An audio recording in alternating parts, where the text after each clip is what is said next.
GM friends, thanks for joining DeFi-Logic Symposium Sunday, every Sunday at 12 p.m. Mountain Time. As a member of the DeFi-Logic server, you can join our call every week, request chart reviews, and discuss the call in real-time link in description.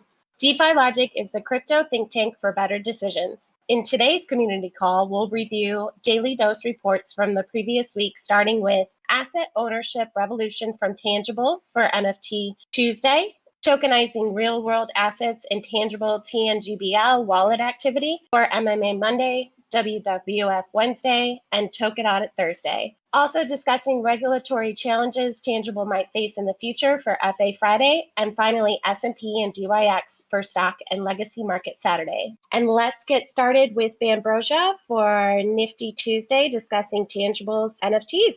Happy weekend, everyone. Happy Sunday. Glad to have you with us again. So we covered Tangible. Now, I took a first look at the documents and the page, and at first I was like, okay, this is all right. At first glance, it seems like a cool, innovative project. And then I didn't realize that it had, I said, okay, NFTs, why would you just want someone to buy to hold an NFT for you without owning it? But then I didn't realize that there was this whole 3-3 staking aspect, and you could actually have these NFTs sent to you, and you do actually own the NFTs. So, after hearing about that, they have real estate. You can do fractionalized real estate ownership. And it's all under the umbrella of this amazing technology of what non-fungible tokens can do. You can do a lot of digital ownership, which is really cool. And you can also do as what we've seen in other projects like Klima. They're trying to do these things of, well, what if you can have non-physical asset-backed ownership of things like they did with carbon CO2 gas emissions and everything. So with that, it doesn't really go too well because there's no physical asset to back it up. But the thing that makes this so much better in my eyes is that you actually have physical asset ownership, from gold bars, to wines, to real estate, watches. I'm sure they're going to expand to more things, but I think they got a lot of the fundamentals of what people would want to own. I mean, they don't do silver, but they're looking at high asset value ownership. And, you cover a lot of that with gold, with wine, with real estate, with watches, as some of these can get, especially watches, can get up into the millions of dollars. Wines, they can be many thousands of dollars. But so what Tangible does is, first you mint these NFTs. They have 100 gram, 250 gram. I think they do the 500 gram and 1,000 gram gold bars. At first you just get a picture. But what's interesting is that they'll actually, in a few days, once the funds process, everything kind of has a waiting period of an escrow time. And so once it processes, then they'll actually print their own Tangible logo on it, and you'll get an actual picture of your gold bar sitting in the secured vault in Sweden. And they have different storage options available for the wine. They have a very well-known wine storage company that holds this. And, if you're wanting to own physical assets, this is a great way to do that. And not just owning physical assets, but authentication too. So authenticating the gold, that's really important. Authenticating wine. They had this documentary called Sour Grapes, and it was all about this multi-million-dollar scheme for faking wine, really expensive wine. So it's important to have authentication if you're wanting an asset that's expected to hold or increase in value over time, and especially a high value asset. NFTs, great technology to not really even need to get your hands dirty. Holding wine, storing in a cellar, taking the risk of holding gold yourself, it really offers a lot of freedom and peace of mind if you're holding wine, and especially real estate too. So they go through a holding company and an international holding company for the contracts of the real estate. And you can do fractionalized real estate ownership, which is really cool. So, you can buy into, at first, before I really took a deeper dive into it, I was like, well, why don't you just buy gold on the stock market? Why don't you, just buy into a real estate company? And that is cool. And it does work. You can make some profit in that. But what if you really want to own the asset? And this is where that makes a big difference. And so that's one aspect of this. And so you have the physical asset ownership, and they will actually send you the wine if you want it. They will actually send you the watches, the gold bars. I'm sure it's just some kind of anonymous email, and then you send your address. All secure. They'll have armored trucks deliver it to wherever you want. So anyway, we covered the physical assets, but they also have, from the sales, they're able to, of the NFTs and the physical assets, they're also able to leverage the dollar amount, and they have listed at the top of their site total value locked and the value of their stock through the tangible token. But total value locked, pretty solid number of 50 million. I think when we were writing this report last week, it was at like 50,500,000 something. So already within a week, their total value lock has gone up about 200K, which is pretty good to see it continually going up. And so to leverage the value of your actual physical backed assets, that's another aspect. And usually 3-3, that's kind of a red flag. We saw that a lot in Dow season, 3-3 staking, you hold, I hold, we all make money together. But I think a missing point with the ohm forks that happened was there was no physical backed ownership. It was just printing money out of thin air. And there was nothing to check that rapid inflation or to keep some kind of stable reserve set in a physical asset ownership. And, you can do many types of asset backed liquidity. But like we saw with Klima, they're using carbon emission stocks, and that can fluctuate quite a bit. So with gold and other assets, sure, it can fluctuate, but it's a physical asset. It's not going to have, ideally, as much volatility. So we have some of their 3-3 NFTs where you can make residuals, and these are the distributions for holding, which are presented in a unique way in NFT form. So you see some of these people, they're getting 25x, 1x leverage on their coins. And another very smart thing that they've done with this is it's locked for, I think, at least a year.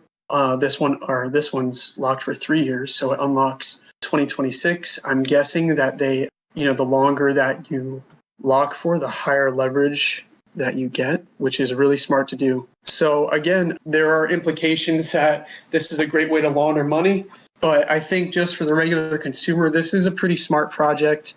And if you want to, get your feet wet in holding gold or wine or just some physical assets that has a liquid marketplace, I think this is a pretty great place to start. I know that reading about it more, it definitely got me interested in wanting to buy some gold without actually holding the gold, because what if something happens, things happen, and this is insured, backed, authenticated, and you don't even have to hold the gold, but you can get it shipped to you if you want. Yeah, it's a really interesting project. Yeah, I took a look at their socials, and just from a kind of marketing perspective, they have about 23K followers on their Twitter, and don't do much marketing up until this past week or so, when they are looking at branching out to PearlFi and releasing Caviar. I didn't see any updates as far as adding more products, I guess you could say, beyond the wine, the gold bars, the watches, and the real estate. I think right now they did have a security thing they had to deal with, and then they're also, I think, switching gears and trying to link up with PearlFi and launch that out as well. I didn't see any additional products coming out, but I think these products are really stable, interesting ones for community members or investors that might want to get in. I did want to mention before we move on to MMA, WWF, and Token Audit, that the fractionalization for the real estate is actually an old feature that they're trying to bring back to life in the future. It was amazing in concept, but for now, Tangible buys all the RE and distributes the revenue to USDR holders. And it simplifies a lot of things, but they definitely want to round back to it and keep it in mind to tokenize properties, and liquidate them in case the need for, anything for the treasury going forward. So there's a little bit of a release of control that you have, I think, in this project with these NFTs and buying in, but it looks like they are trying to do something very different and could probably be setting some trends or navigating some space that other projects are going to try and do later on. But thank you so much, Pam. And I'll go ahead and move over to a little bit more on tokenizing real world assets and wallet activity from MMA Monday, WWF Wednesday, and Token Thursday. Cool beans. I will share my screen. All right, so we got, I mean, Bam hit on a lot of the points. The main point of tangible is, it's bringing the idea of semi-hard money back into what money should be, right? Right now we're dealing with fiat currency. And so, I mean, yes, the whole idea is that you're getting yield from USDR with tangible, but the reality is that they're essentially cutting down on inflation by backing the stable coin, or not necessarily backing it, but I mean, it is. But really what's happening is, in the fundamental perspective, that they are creating yield that offsets inflation in the long run with this token, with real world assets, and leveraging that into DeFi, right? So, they offer the high yield. You can see on Beefy that like the yield just for USD and then, wrapped USDR in the LP is like almost 30%. And so the way that they're doing that is with the rental income from the properties that they control. Essentially it's collateralizing the yield, like Bam said. We had like Ohm and Wonderland Finance, which was Time and Memo last bull run. But the problem with that is that they were backed with highly volatile assets. And yeah, there's volatility in the real estate market, especially in the UK versus the US. But I personally don't see that as too much of a risk, because the mitigator for that is that if there's a downturn in the market, which essentially is inevitable, but if and when there's a downturn in the market, they take 50% of the rental income to ensure that the USDR token is backed. So the yield will decrease, but the stability of the coin itself will, in theory, remain intact, right? So, that's a big plus versus when we see these like algorithmic stable coins that are like, it's like leverage on leverage, essentially, is what these algorithm stable coins are. This is, it's more sustainable leverage in my view, just in terms of the bullish and bearish sentiments. In the long run, obviously, we know that real estate is pretty stable and does even outperform inflation, right? Unless we get some crazy hyperinflation or something like that. But the USDR is also backed with DAI, and it's the ability to mint USDR with DAI, which adds to another layer of stability for the protocol and the project overall. I think another thing that's really important is which has a slight downside, is the decentralized pricing mechanism. So they use oracles plugged up with, I can't remember the website now, but it's like a UK, it's basically like Zillow or something like that in the United States, but they have oracles pulling from that website to ensure that they're getting market price for the real estate that they acquire for it's essentially a DAO. So, it's like next level 3.3, which is why they call it 3.3 plus. I think the main things that we'll get into in a bit is the FA side to really be conscious of, and that would be the more macro in terms of regulation from the United States. Yeah, they're out of the UK and all their properties in the UK as of now. I don't know if they have plans in the future to expand beyond that, but the UK is a lot more crypto friendly, so I don't think that they would run into as many problems there. But in the US, obviously with SEC, they're dealing with USDR, which is pegged to the US dollar, right? Not to the British pound. And there's a lot of kind of red flags that they are calling, it's right on their website, right? Like value of stock. That's a little sketchy wording, right? For the protocol. And I think that's probably the biggest issue to focus on. I wrote it up very briefly in MMA Monday as a point to consider. but Obrizi went a lot more in depth on FA Friday stuff. I mean, the other thing for MMA is, and micro macro analysis perspective, is that it could have issues getting market adoption. Something like this, it might take a while for something like this to take off. But I mean, you could see even in the bear market, just looking at the chart, and Kyle will get into that in a bit, Sloth. This chart on Dex Screener goes back to 2023. I think they launched in like 2022. I don't remember when. But I mean, you see like even in the bear market, we're getting an all-time high as of like, a week ago or 2 weeks ago? Yeah, 2 weeks ago. So, I mean, definitely something to keep your eyes on. Like Christine was saying, they're constantly making sure that what they're doing is sustainable, at least from what I've seen. Like they used to have the fractionalized real estate and they're like, that doesn't work out so well. Let's, pivot. So it's good to see when projects pivot and they're considering what's a good idea and what's a good theory versus what actually works. And with that, I'll hand it off to Kyle. Okay, so we'll go over more of the on-chain data. There wasn't really a ton of data to go over just because there wasn't really anything available on Nansen, and there's a lot of missing price data as well, going from like beginning of June 2022 until mid-February 2023. So about 8 months worth of data that's pretty much missing from the token price. All right, so here, looking at DeFi Llama, we can see the history. This is looking at both the TVL and price. So starting back here in 2022, you can see token price was around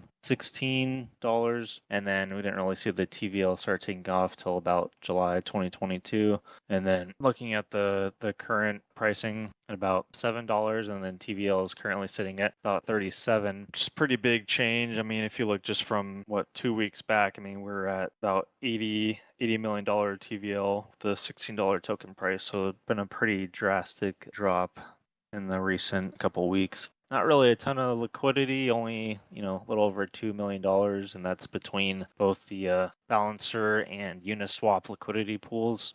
Balancer currently at the highest with about 1.6 million. There's actually a little bit bigger trading volume on the centralized exchange, which, currently you can only purchase tangible on the MEXC exchange. But even then, I mean, with the, both those combined, I mean, the trading volume is still extremely low. I mean, you're looking at like 70,000 for past 24 hours, which is pretty much nothing.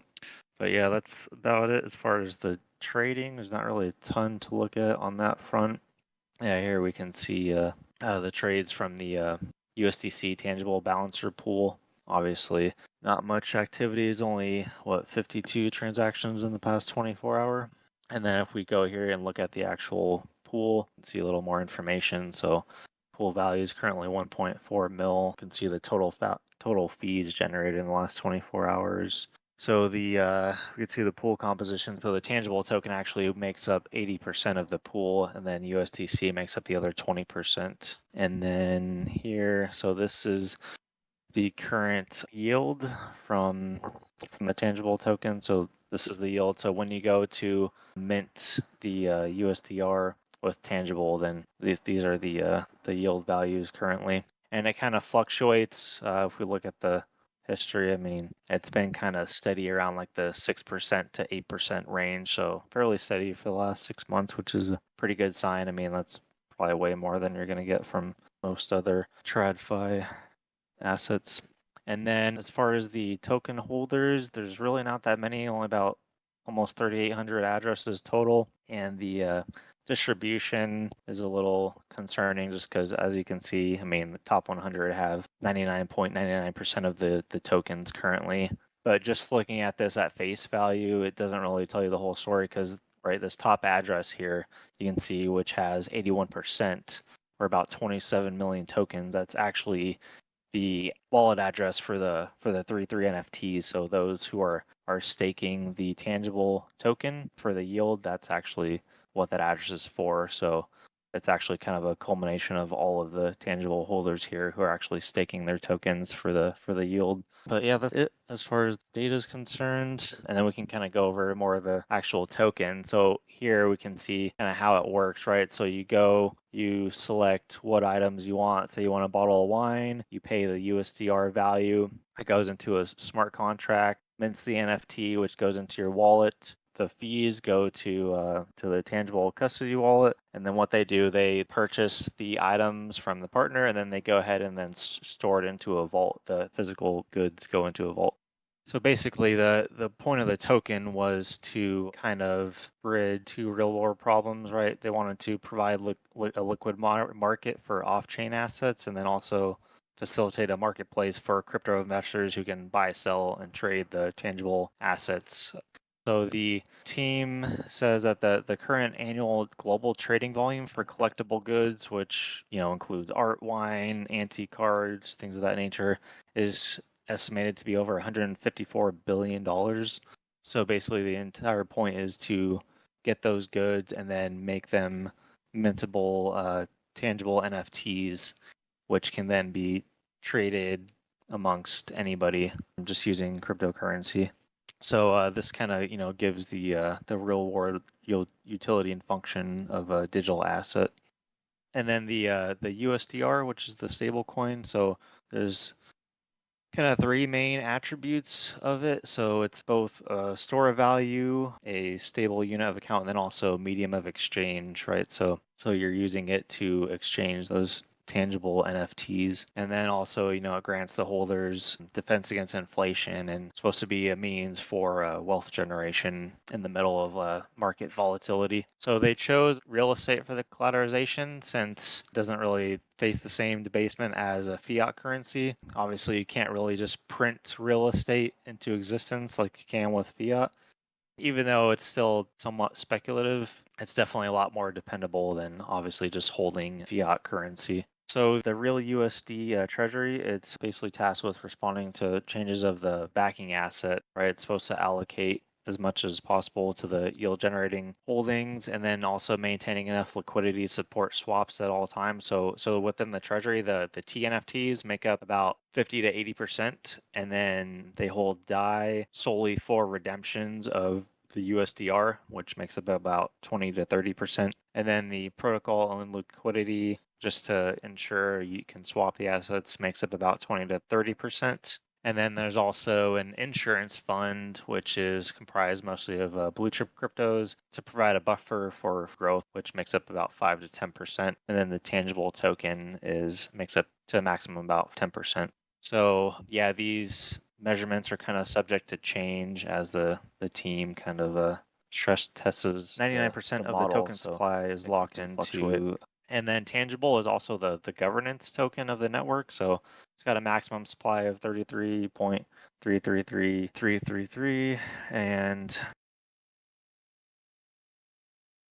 swappable B-style token positions called the 33 NFTs. So the NFTs reward the users with more tangible tokens for locking their tokens for longer periods of time. And I think the maximum lockup time is 48 months. So obviously the multiplier will adjust according to how long you lock up those assets. As you can see here, there's a multiplier here depending on how many months you want to lock up the asset for. So 66% of the marketplace revenue for tangible is distributed to the locked NFT holders, and then the remaining 34% of the fees are used to buy and burn the tangible token.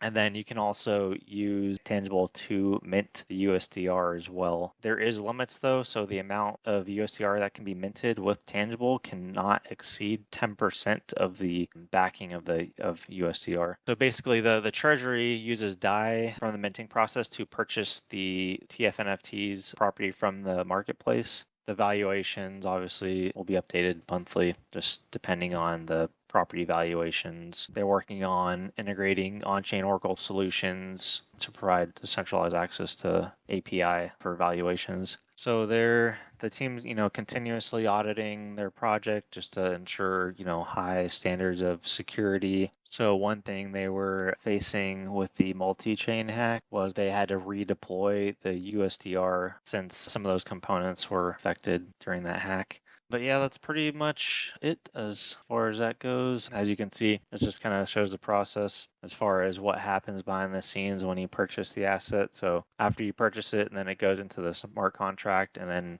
the marketplace, they take that 2.5% fee that gets distributed to the holders. And then out of those, you got 1/3 that gets used to buy and burn the tangible token, and then the rest gets distributed to the stakers. But yeah, that's pretty much it as far as I got for the tangible token. Yeah, Sloth, I wonder, the real USD migrating to V3, I wonder if that impacted the charts at all that you showed earlier. Yeah. They I'm sure that definitely did. They, initially had to pursue that as an urgent solution to the multi-chain hack, but there is a goal of establishing kind of a powerful base on which all forthcoming versions of USDR can be built. So that is kind of fascinating in itself. And there's a whole process investors have to go through to do that migration. But they also have, at the same time, while they're navigating that, they are linking up with PearlFi. And I just want to mention this before we switch over to FA Friday. PearlFi is on Polygon. It's a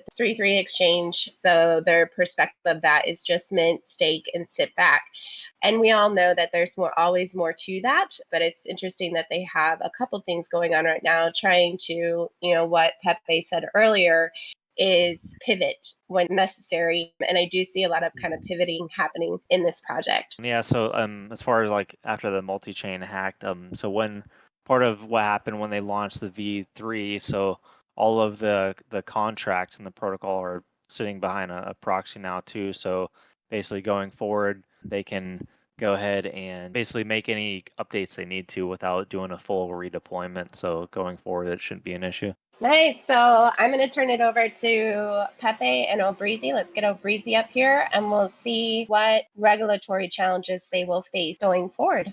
Over to you guys. So, regulatory challenges. First off, I want to point out one of the things that helped save Ripple Labs in Judge Torres's findings was that Ripple was not a direct party to most of the transactions. Most of it was done autonomously through exchanges, so you couldn't link Ripple directly to most XRP transactions. With Tangible, while you can trade anonymously through third party, in order to redeem these things, you have to do that through Tangible Labs. So this brings Tangible right back into the equation. And if you look on most of their publications, most of their writings, you find that they call what they're selling investments. This opens them up massively to SEC involvement. Also, you can see that they're saying that in order to redeem, you would have to do KYC, but you don't see that they've listed the U.S. as exempt in any way, shape, or form. So what they're doing is they're selling securities, but they're not preventing Americans from getting involved, which opens them up to huge litigation from the CFTC and the SEC. Yep.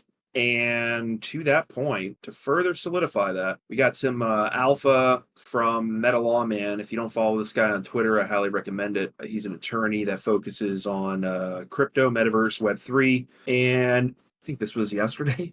Yep, yesterday he dropped this alpha. So this is the document that was just filed in the Coinbase case, 24 pages long if you have time for that. If not, you can run it through ChatGPT with a PDF reader plugin to get the basic idea, but he gives you the basic idea here anyway, the TLDR. And basically, law professors from Yale, University of Chicago, UCLA, Fordham, Boston University, and Widener, they filed an amicus brief, which is like essentially friend of the court brief, as far as I understand, and to give some more perspective. And they're all taking Coinbase side, which is huge in the Coinbase case. I think SEC is going to get giga-wrecked in the Coinbase case. But essentially what's going on is that this has implications for the Ripple interlocutory appeal that was just filed. In my opinion, that was really weak. And then this guy also says that SEC was likely to file an interlocutory appeal due to political pressure, but he likes the odds of Ripple on appeal. And then this kind of, some of this stuff lends to that, these concepts. But essentially by 1933, the state courts had converged around a standard for interpreting the term investment contract. Okay, that's what we're talking about with Tangible, right? And it means a contractual arrangement that entitled an investor to a contractual share of the seller's later income, profits, or assets. So by this legal scholar's definition, this law professor's conclusion, I mean, that's exactly what tangible is. So that's kind of something to definitely take into consideration, and then here's another one. Common thread for investment contract remains that an investor must be promised by virtue of his or her investment an ongoing contractual interest in the income, profits, or assets of the enterprise. Again, I'm not seeing how that doesn't fit the case with tangible, right? And so, yeah, and then the major last point from the 24-page filing is that every investment contract identified by the Supreme Court involves contractual undertaking to grant a surviving stake in the enterprise. How's that not what tangible's doing? So to Obrizi's breakdown, this attorney, I think he would see it the same way in terms of the situation going on with tangible. Doesn't mean that I'm not going to get into it. It just means, be careful, pay attention to what's going on. Definitely keep monitoring things. If you're, outside the US, if you're a US investor, probably something, to take into consideration in terms of risk management. Another thing to keep in mind with the idea of real estate. So, if it's ruled that you're actually a fractional owner of this property in the US, say you invest, you bought 1/100th of a rental property. Now, when it's time to do taxes, you're going to owe taxes to UK, you're going to owe taxes to the US if you're a US citizen. Now, a chunk of what you've paid to the UK will be deductible, but it's only to a certain point. So, you're going to end up dealing with the IRS on top of this. Yep, 100%. Ju says, isn't tangible just ensuring the redeeming of the NFT? They aren't dictating market value, right? Yeah, but I mean, the thing is that they're saying that you're going to get a yield based on rental income, which is in an investment contract. And then again, like we go to the page and it shows stock value. It's kind of concerning from a regulatory perspective in the United States. I think some of that will change. I don't think they're on the radar of SEC yet. SEC has much bigger fish to fry, like, Richard Hart. So, I don't see it being a short-term concern, but, in the longer term, if they do get more on the radar, they get traction. Maybe that's why they're trying to build slow too. But yeah, I don't know. I see a lot of regulatory concerns with this, to be honest. But again, doesn't mean that I'm not going to get into it because I think it's a good way to make some yield on stable coins, and it's better than a bank account. Yeah, definitely better. I don't see this being like an immediate issue. I'm just saying when the music stops, I think it's going to stop fast. So a lot of people that are trying to ape in on it, doing like you're talking about, good way to make yields, they're going to just get their stuff frozen, lost, seized, whatever ends up getting ruled. Yeah, I definitely agree. Yeah, so I think that's pretty much it for FA Friday. Thank you, gentlemen. We'll bring up G-Force now to wrap us up with some legacy market information. Thanks, Christine. Everybody, I'm going to talk about the S&P 500 and the DXY as I do every Saturday. That's my portion of the video today. And as always, so I'll share my screen. So the S&P 500 this week pretty much pulled back. You can see from the peak it had a couple weeks ago, and it pulled back ever since. We only had 2 days of economic news. The first one was on Thursday, which was PPI, which the market liked the PPI number, so it ran up to the black line, the standard deviation line, which was right here.